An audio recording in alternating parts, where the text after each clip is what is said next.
Bom, pessoal, vamos voltar aqui. Tive que dividir o vídeo em dois, porque eu não estava conseguindo subir para o YouTube. Eu acabei fazendo uma divisão dele. Então vamos dar continuidade aqui à apresentação. Bom, então o próximo tipo de input que a gente tem é o input tipo submit. Então ele vai, quando tu clicado nesse botão, ele vai recolher todos os dados que foram preenchidos nesse formulário, vai pegar essa informação e vai enviar para o action que a gente definiu lá quando a gente utilizou a tag form. Tá? Então quando eu clico no botão submit, automaticamente ele pega todos os dados que foram preenchidos no formulário e envia para o action lá pelo método que a gente escolheu. Tá? Então para criar esse botão aqui, então é um input type submit.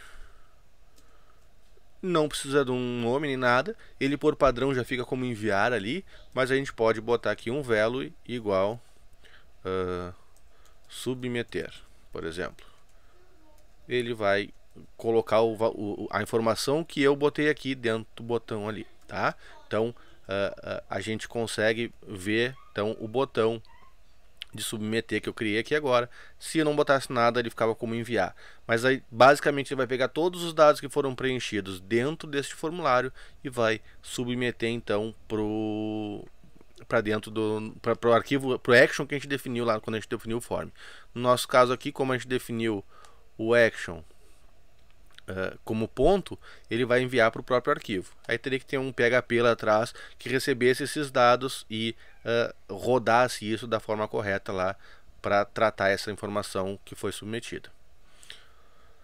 Nosso próximo tipo de input então é o input tipo do telefone, tá? Ele recebe então telefone basicamente, então ele funciona como um type text, só que ele só vai aceitar números e vai tratar isso como se fosse um telefone. Input type telefone, name, tem que ter o name, não esqueçam disso, telefone, pronto. Então ele cria um input aqui para inserção de telefone, ok?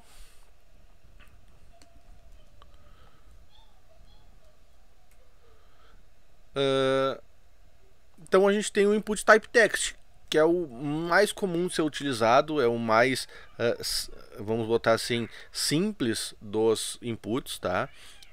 Se eu não colocar nada, só criar um input sem colocar só o name, ele automaticamente bota como type text, tá? Por padrão, na verdade. Então ele é o mais utilizado, porque ele pode ser colocado como nome, sobrenome, endereço e por aí vai. Praticamente tudo utiliza o type text, tá?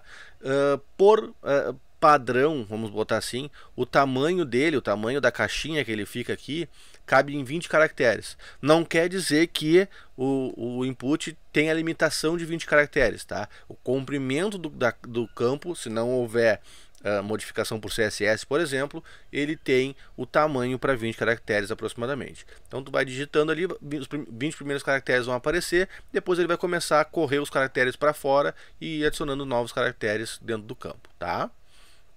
Então, se eu colocar aqui um input name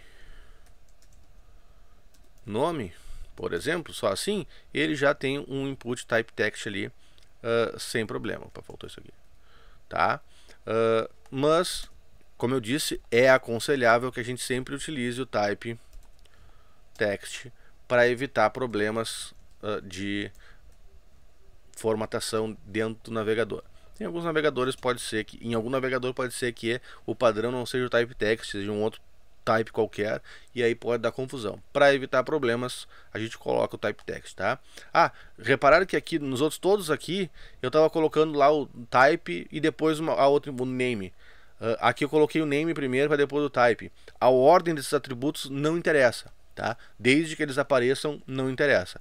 Só tem que prestar atenção que sempre é o nome do atributo sem aspas igual, entre aspas duplas, o valor que a gente quer atribuir a esse atributo, tá? Então tem que prestar atenção somente nessas coisinhas. A ordem deles não faz diferença nenhuma. O próximo então que a gente tem é o o time, então, o tipo time, ele é utilizado para inserir horário.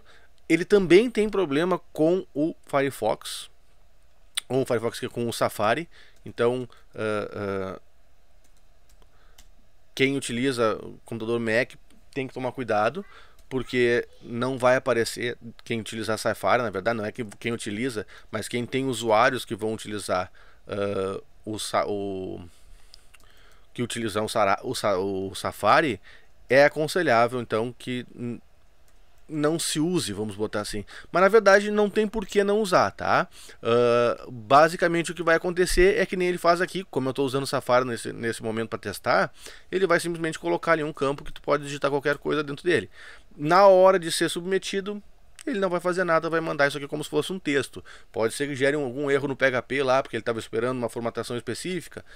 Pode ser, mas por padrão ele aceita sem problema nenhum o time como sendo um texto no HTML, tá? Lá no nosso PHP depois a gente pode tratar isso se for o que a gente precisa, ok?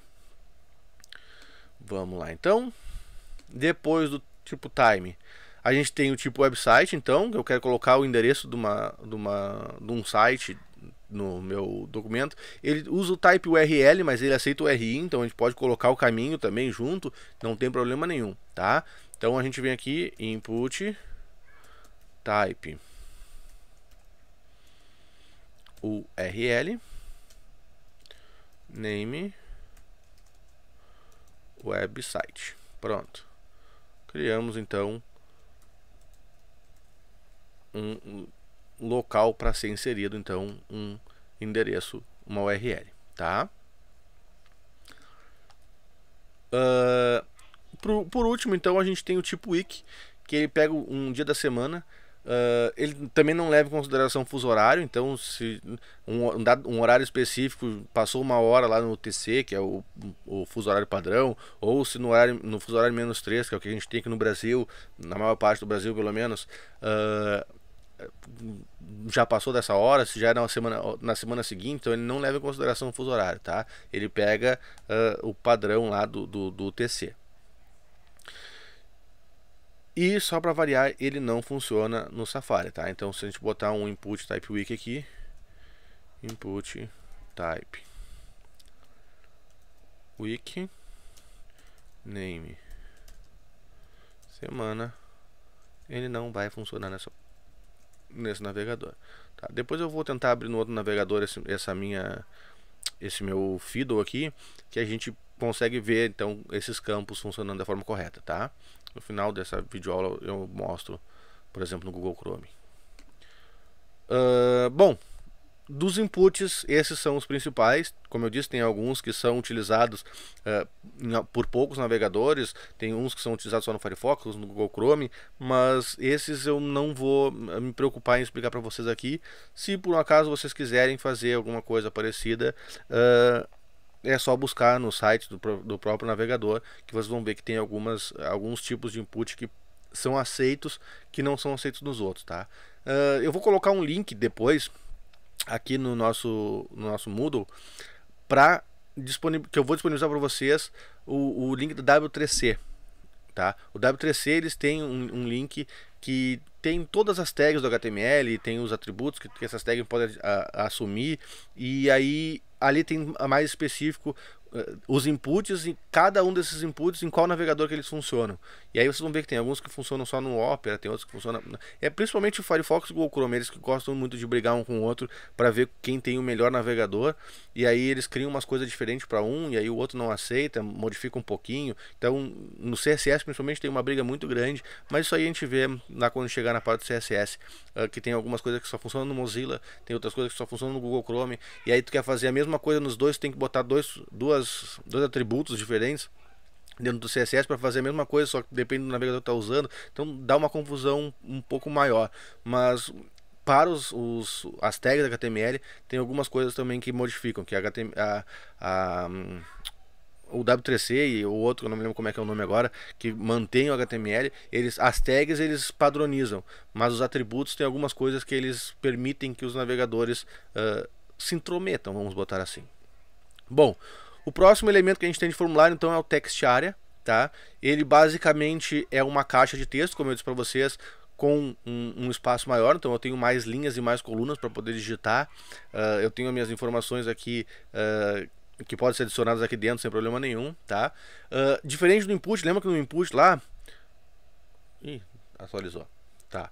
No input, a gente não precisava fechar a tag, simplesmente a abertura da tag resolvia o problema, certo? O text area a gente precisa abrir e fechar a tag.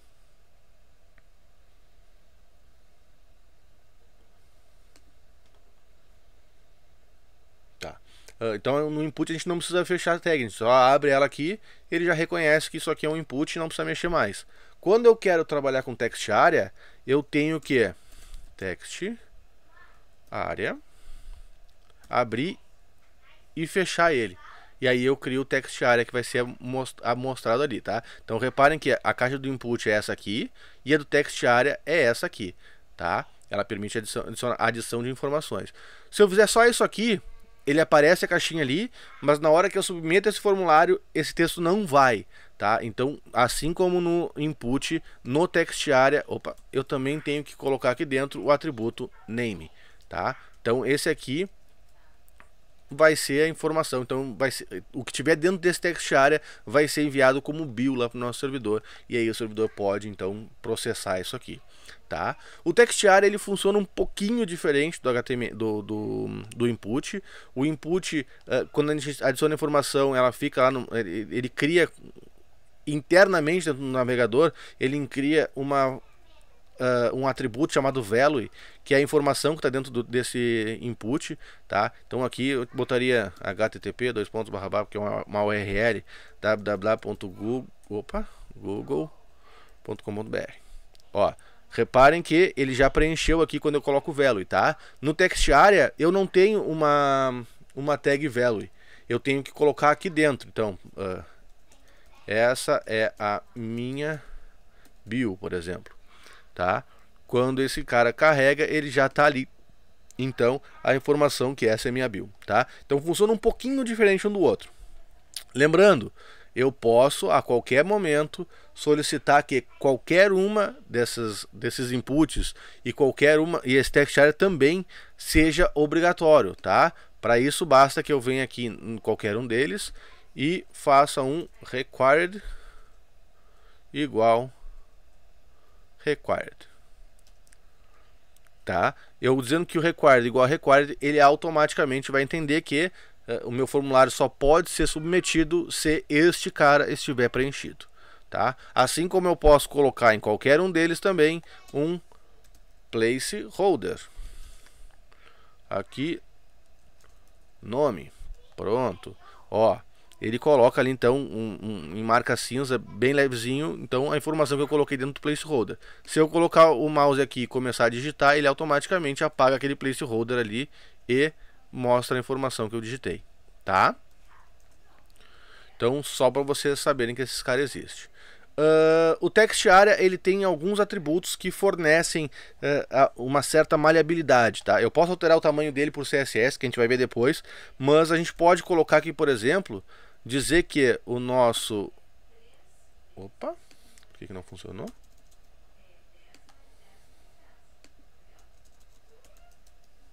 Ih, deu ruim aqui.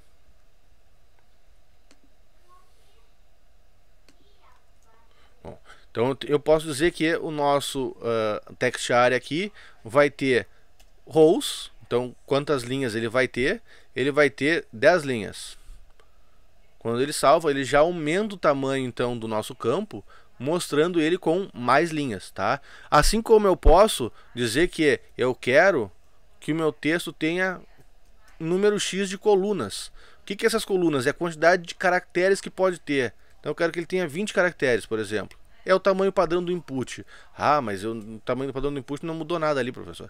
Pois é, então vamos botar aqui com 100 colunas. Ué, não mudou por quê? Tem dois igual aqui. Tá, pronto. Por que não atualizou? Ah, agora sim. Ó, ele mudou lá para 100 colunas, então ele ficou um text area gigante aqui, mostrando esse cara gigantesco. Eu vou deixar como 20 colunas, que é o tamanho padrão do input, tá? Então, como eu disse, isso aqui não é obrigatório. A gente vai colocar se a gente quer. Eu quero um text area maior para caber mais texto ali dentro, beleza. E outra coisa, se o meu texto tiver mais do que 20 caracteres, do que 20 colunas, 20 caracteres, ele vai quebrando então para a próxima linha, tá? Para caber, o texto tem que caber sempre aqui dentro. Ele apagou porque ele de tempo em tempo atualiza para mostrar que esse cara aqui, a alteração que eu fizer, tá? Então, se eu quero colocar alguma coisa ali dentro, eu boto entre as tags, então, e vai aparecer esse texto inicial lá dentro. Esse texto pode ser apagado ou não, dependendo do que o usuário quer fazer. Mas o text area ele não tem o placeholder, tá? É uma limitação do text area. Eu não consigo colocar texto placeholder nele. Então, eu tenho que criar um mecanismo que diz o que é que tem aqui dentro desse cara, tá? A gente vai mostrar daqui a pouquinho. Aí a gente tem o button, então. Lembra que eu falei lá que o input type button, e aqui ficou feio esse input, mas tá. O input type button, ele tinha que ser associado a um JavaScript para funcionar. Pois é, para não precisar utilizar o input type button para fazer isso, foi criado então uma tag HTML button. Então eu posso criar um botão simplesmente para criar um botão. Tá? Não preciso dizer que o tipo dele é um input, que o tipo dele é um botão, nada do tipo. Simplesmente eu crio a tag button ali, ele vai criar o botão e deixar eu utilizar ele depois com o que eu quiser. Novamente, é que nem o input type button, tá? Ele não precisa de nada para funcionar. Button value igual enviar, por exemplo, tá?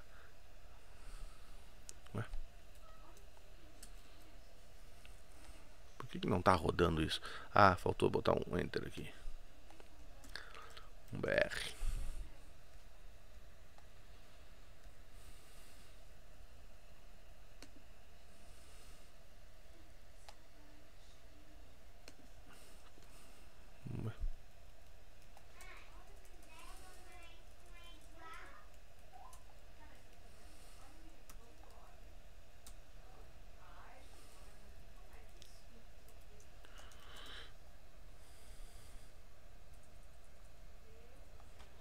Tá, outra coisa que eu botei errado lá, o button ele não é com o velo que mostra aqui. Tu vai criar vai ter que abrir e fechar a tag button e dentro dela tu bota o nome que tu quer para esse botão, tá? Tínhamos esquecido desse detalhe. E ele também, ele tem na verdade assim, o que modifica o botão, a tag button do input type button. O input type button ele tem que estar dentro de um formulário. Então, para mim colocar um botão dentro de um formulário, eu uso o input type button. O button eu não preciso estar no formulário. Eu posso simplesmente jogar esse cara aqui. Era o que eu ia dizer agora. Ctrl X. Eu pego esse cara aqui e jogo em qualquer lugar do meu documento. Ele vai mostrar o botão lá sem problema nenhum, tá? Então, essa é a grande diferença. O input, se eu colocar aqui, ele até vai aparecer, mas aí se eu fizer alguma coisa para submeter, por exemplo, ele não submete nada porque ele só vai submeter dentro do formulário, tá? O botão não, o botão eu posso botar em qualquer lugar. E aí se eu quiser criar um botão que chama uma propaganda, por exemplo, eu posso colocar ele em qualquer lugar do meu site, aquelas apresentações. Aí o botão eu consigo colocar a imagem nele. O input type button depende de uma série de outras coisas para conseguir fazer isso de forma correta, tá? O botão aqui eu consigo colocar a imagem dentro dele sem problema nenhum. Simplesmente chama a tag img aqui, ele vai criar um botão com a imagem dentro. Bom, aí a gente tem o campo então select, também tem que estar dentro do formulário. Esse aqui é obrigatório estar dentro do formulário, que ele serve para criar aquelas caixas de seleção, tá? Ou drop down, os drop downs que a gente chama da vida, tá? A gente cria uma listinha dentro desse select e cada um desses itens desse select utiliza uma tag option para ser as opções então disponíveis nele, tá? Lembram que eu falei lá para vocês dos arquivos que tu podia utilizar a tag multiple? Aqui também pode. A diferença é que lá tu seleciona vários arquivos para enviar. Aqui tu permite que o usuário selecione várias opções. Então, Por padrão ele pode selecionar só uma opção nesse select, mas ele pode, então, a gente pode, utilizando a tag multiple, deixar que ele selecione vários campos desse seletor, tá? Então essa aqui seria então o básico de um select, tá? Normalmente ele é feito esse tipo de coisa, tipo selecionar estados, essas configurações assim, normalmente são utilizados com select, tá? Então ele abre uma caixinha, quando a gente clica nela ele abre então a lista com as informações que estão aqui dentro. Vou jogar esse cara aqui dentro do nosso formulário. Quebrou tudo, mas tudo bem. Aqui, select option, fechou o option. Aqui a gente fecha o outro option. Aqui a gente fecha o outro option. E aqui a gente fecha o último option. E por último a gente fecha o select. Tá? Então aqui a gente criou então um select ali embaixo, tá ali já pré-selecionado o primeiro. Eu tenho como dizer que eu quero selecionar outro, mas não vem ao caso nesse momento. Mas se a gente quiser, por exemplo, selecionar um, a gente vem aqui em qualquer um deles. Eu quero que comece como selecionado esse aqui, Santa Catarina. Eu digo selected igual, selected. Então quando eu salvo, ele automaticamente lá ele carrega o primeiro, o que eu botei como selecionado como na caixa no caso. Aí eu venho aqui, abro, posso mudar porque eu quiser, tá? Então isso aqui é sem problemas. O que muda então quando eu quero utilizar para múltipla escolha, tá? Eu vou utilizar a mesma coisa, então vou botar o mesmo select aqui. Cadê? Tá aqui. Aqui de novo. Aqui vai até o final e aqui até aqui. E aí eu boto aqui então um atributo lá no select multiple. Acabou por aqui. Posso botar multiple aqui também. Se não botar não faz diferença, ele vai reconhecer igual. Ele muda a formatação da caixinha para isso aqui, ó. Então esse aqui é o sem multiple, então é uma setinha que eu clico ali para abrir os demais. E aqui então é o que eu boto como multiple, tá? Assim como no outro, se eu botar aqui o selecionado, ó, selected, ele já vem pré-selecionado ali o que eu botei, tá? Se o usuário quiser selecionar mais do que um, ele vai apertar o Shift lá para selecionar vários, ou ele pode selecionar com o primeiro, depois o Ctrl o segundo, e assim vai para ele selecionar o que ele quer, tá? Bem tranquilo e funcional. E aí a gente tem o label. Lembra que eu falei que normalmente a gente utiliza uma forma de identificar os campos? Então eu quero um campo nome, eu quero um campo CPF, um campo idade, um campo telefone e por aí vai. Para isso então a gente utiliza o label. O label ele é uma forma de criar uma identidade, vamos botar assim, um rótulo para o nosso input, para o nosso formulário, tá? Então cada um dos campos do nosso formulário eles podem ter um rótulo. Esse rótulo utiliza a tag label, tá, para fazer. E normalmente quando tu clica no nome desse rótulo, por exemplo no tag nome lá, no rótulo nome, ele vai para o campo nome e eu posso começar a preencher dali, tá? Como é que se usa esse label então? Tem duas formas de usar ele. A primeira, tu abre a tag label, tá? Coloca o texto que tu quer utilizar como rótulo. Em seguida, dentro da tag label, tu coloca o input lá normalmente, como a gente estava fazendo, tá? E depois a gente fecha a tag label. Esse caso aqui, quando eu clico ali no seu nome, automaticamente ele joga para dentro do input type text ali com o nome, tá? O outro jeito de fazer, eu acho, pelo menos na minha opinião, é um pouquinho mais complicado, porque ele depende de adicionar mais uma informação no input, criar mais uma informação, utilizar um atributo no label, mas eu vou ensinar para vocês como é que se faz, porque pode ser que alguém que ache que isso aqui seja mais fácil de fazer e resolva fazer dessa forma, tá? Mas eu costumo fazer sempre da forma de cima, porque daí eu não preciso colocar o for ali, o for, nem colocar o ID dentro do input. Eu acho que isso dá umas confusão de vez em quando, tu acaba te esquecendo qual foi o ID que tu botou, e aí tu tem que botar lá no fórum o mesmo ID que tu botou ali dentro, e tu bota um pouquinho diferente. Os caracteres tem que ser exatamente iguais, então se tu bota um nome, ID nome ali com letra maiúscula, no outro bota com letra minúscula, ele já não funciona. Então eu vou mostrar pra vocês como é que funciona assim, mas por padrão, eu vou dizer para vocês, eu utilizo nesse formato aqui de cima. Então, label, o rótulo que eu quero colocar, coloco o input dentro do label também. Que aí ele vai ficar certinho, não vou ter problema nenhum com ID, nem com nada desse tipo. E se eu precisar utilizar o ID para outra coisa, para um JavaScript, por exemplo, eu não preciso gastar ele com esse tipo de coisa, tá? Então, como é que fica esse cara? Vem aqui embaixo, cria um label, tá? O seu nome, por exemplo, como estava lá naquele lá, 2 pontos, e aqui dentro então eu crio um input type text name nome. Pronto. Então eu criei aqui embaixo, opa, faltou um BR aqui. Então eu criei aqui embaixo então um campo nome. Se eu clicar no seu nome aqui, ele automaticamente seleciona o campo ali dentro, tá? Então eu posso selecionar o campo por aqui ou clicar no seu nome aqui, ele já vai para lá, tá? Outra forma de utilizar esse cara então é o label. Aí a gente bota aqui o for, digo para ele que vai ser lá ID sobrenome, por exemplo. Coloco aqui seu sobrenome. E depois do fechamento da tag label, eu coloco input type text name sobrenome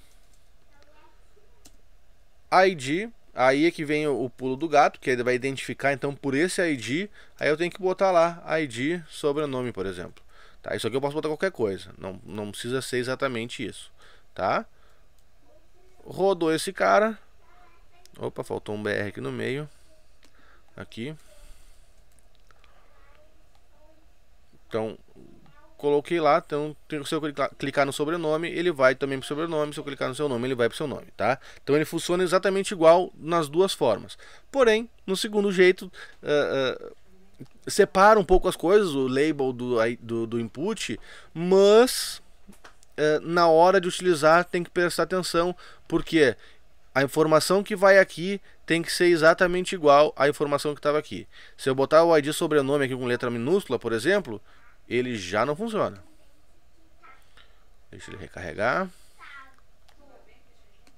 Ó, ele não sabe para onde ir, tá? Então tem que ser exatamente do mesmo jeito para evitar problemas, tá? Então tem que tomar muito cuidado então quando for criar dessa forma, que o valor que está no ID lá tem que ser o mesmo que está no for. Pode ser de sobrenome, pode ser qualquer coisa que tu colocar aqui, tem que colocar exatamente igual lá. Uma coisa que eu reparei agora, que eu coloquei lá no input type text, cadê o text? Cadê o text? Input type text aqui, eu coloquei o name dele como nome, tá? E depois aqui quando eu criei o label, eu criei também um input type text name nome. Tem algum problema isso, professor? Tem. Por que que tem? Na hora que eu vou enviar isso para o servidor, ele vai pegar esse nome para dizer qual é o valor que está associado dentro do campo. Se eu tiver 2 campos com o mesmo nome, ele vai pegar sempre o último campo. Então se eu tiver 40 campos nome no meu formulário, ele vai pegar somente o último valor, então o valor que está no último campo nome, e vai submeter isso para o servidor.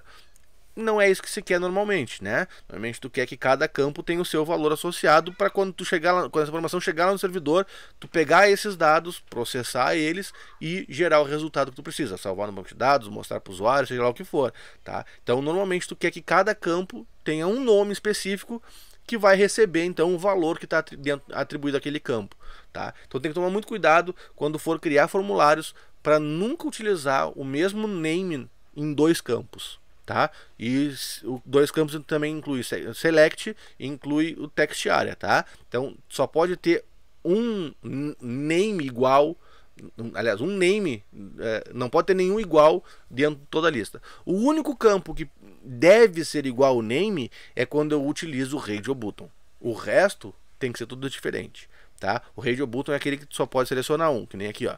Então eu só posso selecionar um aqui, isso aqui é um Radio Button. Todos eles têm que ter o mesmo name para ele saber, então, que entre esses três caras aqui eu tenho que selecionar só um, tá? Os demais, tudo o nome tem que ser, o name, na verdade, do campo tem que ser individual, não pode ser, isso tem que ser exclusivo. Não pode ter igual nenhum outro igual dentro do nosso formulário para evitar problemas na hora que vai receber isso lá no servidor, tá? Então tem que ficar bem claro na cabeça de vocês que o atributo name dos nossos inputs, text area, select e todos os outros mais que a gente for utilizar, eles têm que ter um só. Não pode ter nenhum repetido. Se tiver repetido, ele vai pegar só o último e normalmente não é isso que se quer, tá? A não ser o Radio Button, então, que é o único que tem que ser o mesmo name para todos, tá? Então, atividades. Eu vou deixar umas atividades para vocês. Basicamente, vocês vão fazer alguns formulários para mim. O primeiro deles, esse aqui, bem tranquilo. Então, cria um documento onde vai ter um nome do evento. Então, uma data de evento. Tu vai botar aqui um campo date e uma descrição do evento, tá? Aqui a descrição eu botei como text, mas se alguém quiser colocar como text area, também vai ser aceito, tá? O segundo, então, é um pouquinho mais complicado, porque tem algumas coisas a mais. A ideia, então, é que vocês, na hora que vocês gerarem o documento HTML de vocês, no navegador, abrir ele no navegador, ele tem esta cara aqui, então. Nome, sobrenome, e-mail, senha, instituição, país, titulação. Aquela titulação é graduação, pós-graduação, mestrado, doutorado, técnico, se eu não me engano. Mas pode botar qualquer coisa, só tem que fazer uma listinha ali com alguns países e algumas titulações. E o sexo masculino e feminino, tá? O terceiro, então, é um formulário para envio de mensagem para o site, por exemplo, como se fosse um contato. Então, tu vai ter lá o seu nome. Aqui eu esqueci de botar lá no documento, mas esses campos que tem um asterisco aqui, ó, eles são obrigatórios, tá? Então, você tem que colocar lá o atributo para fazer eles serem obrigatórios. Então, seu nome. Tem que tem que ter o placeholder também, tem que ser exatamente como está aqui, tá? Então seu nome, seu telefone, seu e-mail, deseja receber nossas novidades e sua mensagem. E um botãozinho de enviar, tá? Então é isso aqui que vocês têm que fazer. 3 atividades então.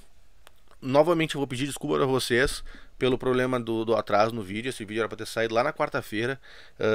Tô quebrando a cabeça com o YouTube para tentar fazer esse negócio funcionar e tentei enviar diversas vezes o vídeo. Já gravei o vídeo mais uma vez e não consegui. Agora eu resolvi fazer essa tentativa, então, que eu peguei o vídeo e dividi em 2 partes. Uma delas ficou um pouquinho maior que a outra, mas tudo bem. Eu dividi em 2 partes, então, para conseguir mandar para lá ver se funciona. Estou fazendo um teste. Se funcionar, que bom, vocês têm o conteúdo inteiro. Então, se não funcionar por algum acaso, eu vou continuar batalhando aqui para tentar fazer funcionar, tá?